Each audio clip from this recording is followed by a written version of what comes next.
Hello students, hope all of you are fine. So today we will start with our ODE third lecture, that is the last two formulas for the exact differential equation whenever it is not exact. So in our first lecture we have discussed when a first order first degree differential equation, ordinary differential equation is exact, and how to check the exactness of the differential equation and how to solve the exact differential equation. In the second video lecture I have discussed about if it is a non-exact differential equation, then how to find out an integrating factor of the differential equation to make it an exact differential equation and how to solve them. Okay, so in our second video lecture we have learned three techniques to find out the integrating factor. Okay, now in our this lecture I will discuss the remaining two rules for finding the integrating factor of an non-exact differential equation. Okay, so let's start.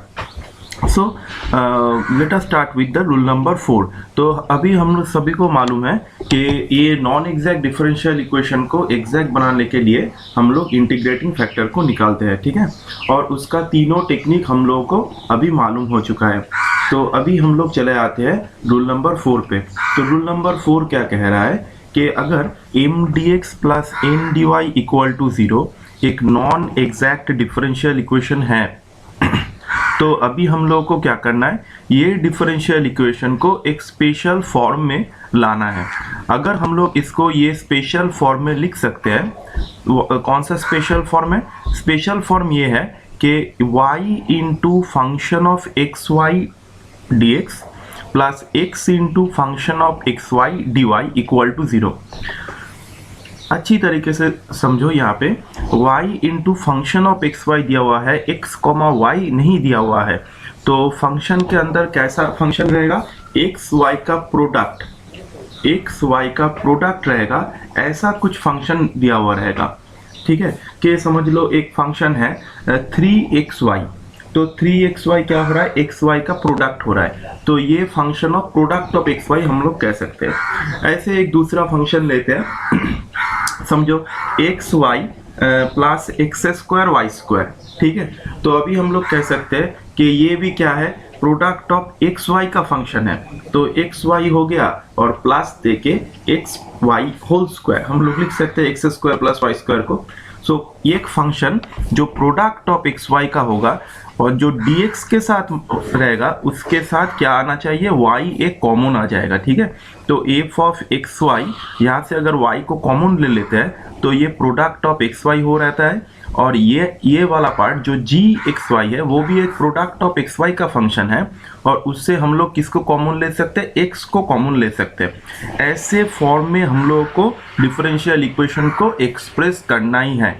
अगर हम लोग इसको ऐसे express कर सकते हैं, then our integrating factor will be 1 by mx minus ny. Okay, 1 by mx minus ny. So in our rule number 3 we have learned that if a differential equation where m and n both are homogeneous function of same degree, then the integrating factor is 1 by mx plus ny. But in this case it is not the homogeneous function. तो rule number 3 और rule number 4 आसानी से हम लोगों को आ जाएगा. ठीक है, तो रूल नंबर 4 में सिंपली क्या करना है, अगर हम लोग y into function of x y d x plus x into function of x y d y equal to 0 से हम लोग इसको अगर लिख सकते हैं, तो 1 by m x minus n y, obviously m x minus n y not equal to 0 होना चाहिए. तो ये हो जाएगा हमारा इंटीग्रेटिंग फैक्टर. तो अभी हम लोग चले आते हैं एक प्रॉब्लम पे. ठीक है, तो ये समझो हमारे पास एक प्रॉब्लम दिया हुआ है, x y square plus 2x square y cube d x x square y minus x cube y square d y equal to 0. तो ये है हमारा m equal to x y square plus 2x square y cube, और ये है हमारा n x square y minus x cube y square. तो m जो पार्ट है इसको हम लोग y के रिस्पेक्ट में पार्शियली डिफरेंशिएट करेंगे, क्योंकि पहले तो हम लोग को चेक करना है कि ये एग्जैक्ट हो रहा है कि नहीं हो रहा है.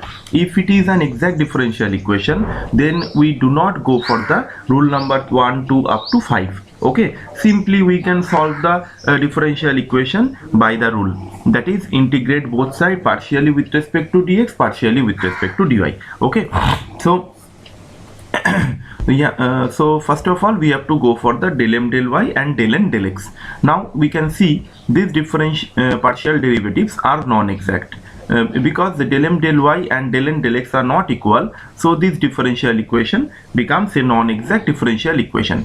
Okay, now from this part can we take common y?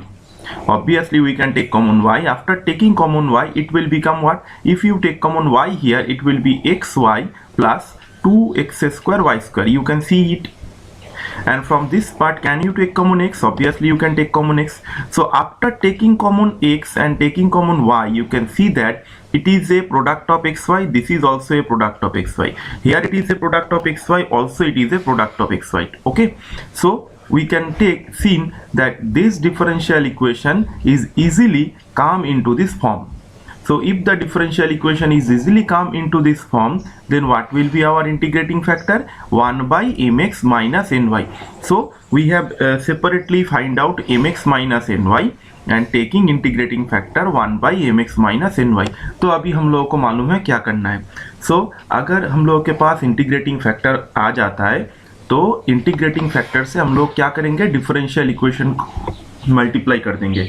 तो डिफरेंशियल इक्वेशन को मल्टीप्लाई करने के बाद वो ऑटोमेटिकली क्या बन जाता है? वो ऑटोमेटिकली एक एग्जैक्ट डिफरेंशियल इक्वेशन बन जाता है. और एग्जैक्ट होने के बाद हम लोग को फिर से वही करना है कि पार्शियली m को इंटीग्रेट करना है x के रिस्पेक्ट में. वही मैंने यहाँ पे किया हुआ है. और पार्शियली न्यू जो n हमारे पास है, न्यू m और न्यू n जो हमारे पास है, उस दोनों को पार्शियली इंटीग्रेट करना है x के रिस्पेक्ट में और y के रिस्पेक्ट में. तो अभी देखो ये है हमारा partial integration with respect to x, partial integration with respect to y. तो यहाँ पे ये जो टर्म है, ये टर्म कॉमन आ रहा है, तो इसको नहीं लिखना है, एक बार ही लिखना है, 2 बार नहीं लिखना है. तो वैसे ही हम लोग जैसे हम लोग कर रहे थे एग्जैक्ट डिफरेंशियल इक्वेशन का solution, by the same way we can find out the solution. Okay, and the last rule that is I want to express here, it is the most important rule and it is the most general rule. Okay, rule number 5 is the most general rule. Maximum problem का integrating factor इसी rule से आ जाएगा. कोई भी rule याद करने की जरूरत नहीं है अगर तुम ये रूल को याद कर सकते हो. मैक्सिमम प्रॉब्लम का, मैं कह रहा हूँ सभी प्रॉब्लम का नहीं. अगर कोई भी डिफरेंशियल इक्वेशन का इंटीग्रेटिंग फैक्टर e के पावर हो सकता है, लॉग ऑफ समथिंग हो सकता है, तो उसका नहीं आएगा. लेकिन maximum integrating factor first order first degree जो भी हमारा एग्जाम में दिया हुआ रहता है, मैक्सिमम प्रॉब्लम का इंटीग्रेटिंग फैक्टर इसी रूल से आता है. लेकिन हम लोग ये रूल को ज़्यादा से ज़्यादा अप्लाई नहीं कर सकते, नहीं करेंगे. क्यों नहीं करेंगे? क्योंकि ये मेथड कुछ लेबोरियस मेथड है, एक बहुत ही लंबा एक मेथड है. जनरल मेथड है ना, तो जनरल मेथड होगा तो वो तो एक लंबा ही होगा. तो मेथड को अच्छे से पहचान लेते हैं. कोई भी प्रॉब्लम अगर एग्जाम पे नहीं हो रहा है, गो for the rule number 5. Okay, so let us start with the rule number 5.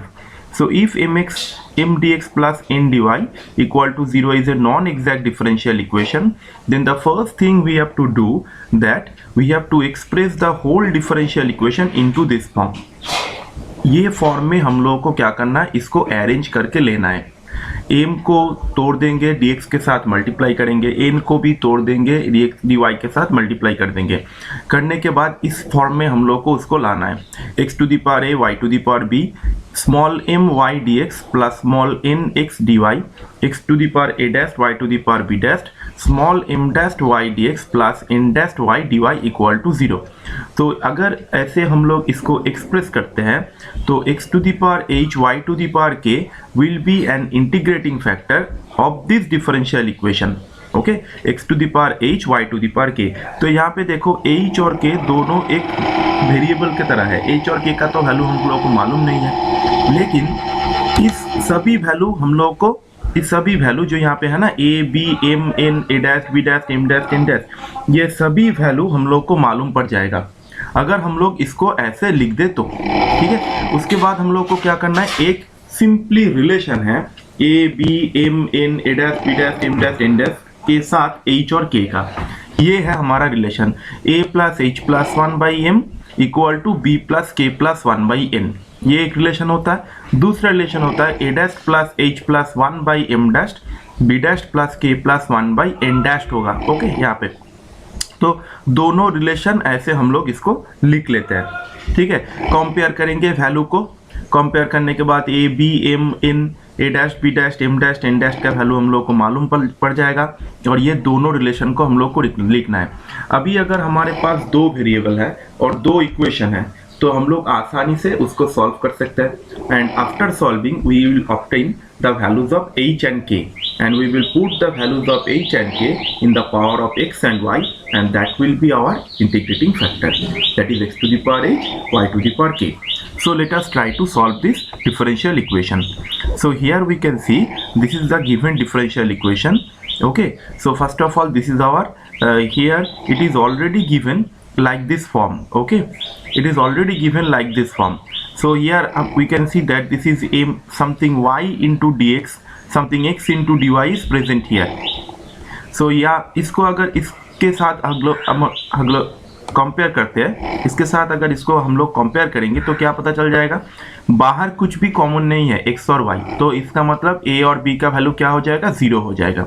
x to the power 0, y to the power 0, m का वैल्यू कितना आ रहा है 3, the value of n equals to -2. Okay, and from the second part we can see a dash equals to 2, y b dash equals to -1, m dash equals to 10, n dash equals to -6. Okay, so after comparing this with the given form we have obtained the values of a b, a dash b dash, m n, m dash n dash. So we know that x to the power h, y to the power k will be the integrating factor of the differential equation if it satisfying the following relation. So simply हम लोग को ये दोनों relation लिखना है, लिख के वहाँ पे a b, a dash b dash, m n, m dash n dash का वैल्यू सब्स्टिट्यूट करना है। सब्स्टिट्यूट करने के बाद तुम लोग यहाँ पे देख सकते हो कि यहाँ पे क्या हो रहा है, h और k को दे के एक रिलेशन यहाँ पे आ रहा है और दूसरा a dash b dash, m dash n dash से भी h और k को सब्स्टिट्यूट करने के बाद ऐसा एक रिलेशन आ रहा है। ठीक है, तो अभी दोनों h और k का रिलेशन है, दोनों को सॉल्व करेंगे। सॉल्व करने के बाद हम लोगों को क्या पता चल जाएगा, simply we will obtain the values of h and k. So whenever we obtain the values of h and k we will substitute those values in the power of x and y. So h equals to 2 आ गया है, k equal to 3 आ गया है, तो integrating factor हो गया x square y to the power -3. Now the process is same. We have obtained the integrating factor, so we have to multiply the integrating factor with the given differential equation. अभी अगर हम लोग given differential equation के साथ इसको multiply कर देते हैं तो वो इसी फॉर्म में रहता है। अभी एक बात तुम लोगों को समझना है कि अगर इसको हम लोग x स्क्वायर वाई क्यूब जो भी हमारा निकला है, यहाँ पे क्या निकला है, यहाँ पे हाँ x square Y to the power -3 निकला है, तो x square Y to the power -3 से जब हम लोग इसको मल्टीप्लाई करेंगे तो ये तो यही फॉर्म में रहेगा। लेकिन अच्छे से देखो, ये जो फॉर्म है वो m d x plus n d y equal to 0 form में नहीं है, ये इसी फॉर्म में दिया हुआ था, इसीलिए हम लोग पहले से इसको कंपेयर करके चल रहे थे। ठीक है, लेकिन हम लोग को जब इंटीग्रेट करना है पार्शियली dx के रिस्पेक्ट में या फिर dy के रिस्पेक्ट में, तभी हम लोग को m को इंटीग्रेट करना है dx के रिस्पेक्ट में, n को इंटीग्रेट करना है dy के रिस्पेक्ट में। So we have to rearrange all the terms as m dx plus n dy। तो सिंपली हम लोग को क्या करना है, after multiplying with the integrating factor take dx common and take dy common. जहां जहां पे dx है उसको कॉमन ले लो, कॉमन लेने के बाद जो टर्म रहेगा वो हमारा न्यू m हो जाएगा, because our differential equation form is m dx plus n dy equal to 0। Okay, you can understand this now. So after multiplying with the integrating factor, simply what we have to take common, we have to take common dx and take all the terms within dx, take dy common, take all the terms within dy. If that given problem is already in the form of m dx plus n dy, then you can skip this step. ये step करने की कोई ज़रूरत नहीं है, क्योंकि जो problem दिया हुआ है वो m d x plus n d y के फॉर्म में है, ठीक है। तो ये लास्ट में जाके करने की कोई ज़रूरत नहीं है, लेकिन यहाँ पे ये जो प्रॉब्लम है ये m d x plus n d y form में नहीं है, इसीलिए हम लोग को क्या करना पड़ रहा है, लास्ट में जाके dx को कॉमन लेना पड़ रहा है, dy को कॉमन लेना पड़ रहा है, ठीक है। और अगर सोचो एक प्रॉब्लम अगर m d x plus n d y form में रहेगा तभी जाके हम लोग को क्या करना है, ऐसे ब्रेक करके लेना है, ऐसे ब्रेक करके लेना है, ठीक है। नहीं तो हम लोग रूल नंबर 5 को अप्लाई नहीं कर सकते। तो कुछ भी कर लो, ये दोनों फॉर्म को तुम लोग को लाना है प्रॉब्लम के अंदर। अगर ये दिया हुआ रहेगा तो इस फॉर्म में रीअरेंज कर लेना है, अगर ये फॉर्म दिया हुआ रहेगा, सेकंड फॉर्म दिया हुआ रहेगा, तो पहला फॉर्म में जाके हम लोग को लास्ट में जाके रीअरेंज करना है, ठीक है। यही रूल नंबर 5 का एक लेंथी प्रोसेस है। तो चले आते हैं लास्ट टॉपिक, लास्ट स्टेप पे। तो after multiplying this with X square Y to the power -3 that is our term. So यहाँ पे देखो हमने क्या किया, यहाँ पे जो जहाँ जहाँ पे dx है उसको कॉमन ले लिया, और जहाँ जहाँ पे dy है उसको भी यहाँ पे कॉमन ले लिया। तो हमारा न्यू m हो गया, ये न्यू n हो गया हमारा ये। तो अभी हम लोग क्या करेंगे, सिंपली जैसे हम लोग सॉल्व करते हैं, m को पार्शियल इंटीग्रेट करेंगे x के रिस्पेक्ट में, n को पार्शियल इंटीग्रेट करेंगे y के रिस्पेक्ट में, और दोनों को ऐड कर देंगे, जो कॉमन टर्म रहता है उसको एक बार करके लेके। Okay, hope you understand this all the topics now. So this is the completion of our first order first degree exact differential equation, and now go and try to solve all the problems. Okay, have a good day.